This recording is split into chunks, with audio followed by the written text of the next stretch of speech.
duty in Special Forces training. After I got done with the Special Forces course, I pretty much went on a nonstop path of combat deployments overseas. Again, it was all I ever wanted to do. It was a great experience serving this country at the tip of the spear and the pointy edge of foreign policy. In doing that, though, I saw how our country had kind of gone off the rails with our endless wars and with the way the establishment was benefiting from the endless wars. I still felt like the best place for me to serve was in harm's way. I didn't feel like I could really do anything else. That was the most noble pursuit that I could undertake for my country. Mostly because I still had friends that were serving, and it was part of my culture. I continued that up until the time that I left the military.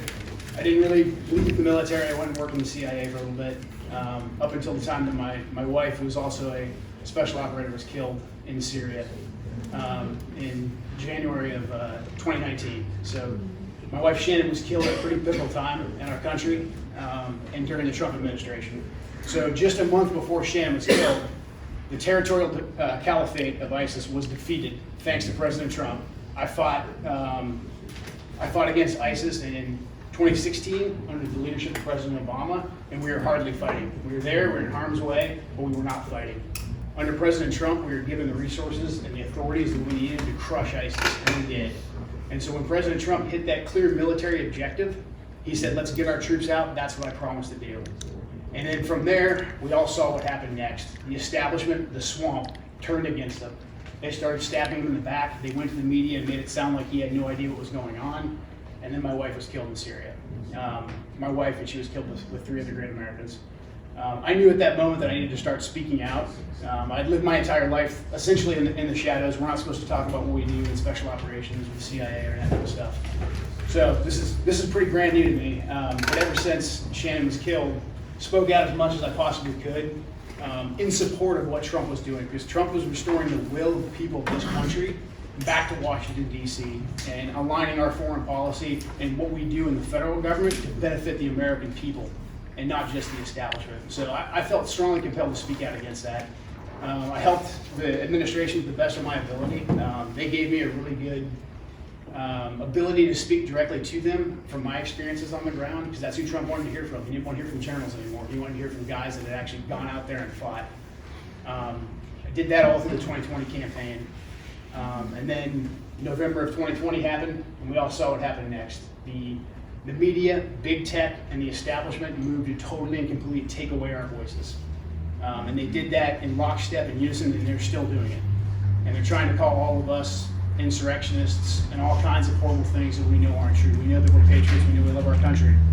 So when Representative Butler decided to grab her 5 minutes of fame by trying to impeach President Trump, and then volunteering to be the star witness based on whatever her secondhand information was, I knew that I had to throw my name in the hat and do something. Because right now, we need fighters.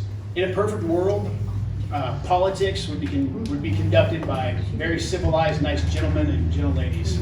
But that's not the game right now. The Democrats are throwing everything at us. So we need to send fighters to Washington, D.C. to reflect the will of the people, just like President Trump reflected the will of us. So I'm asking for your support so I can go forward once again for this country and for this district, to fight D.C. and to fight the swamp, to fight the establishment, to fight the Democrats.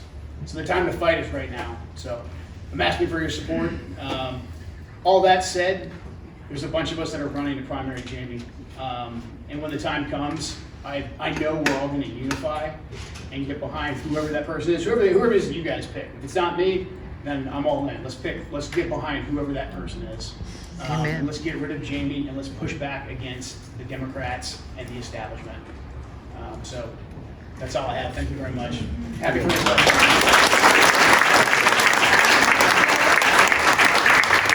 Did Jamie show up tonight? She did not. There was lots of rumors, and yeah, she did not show up.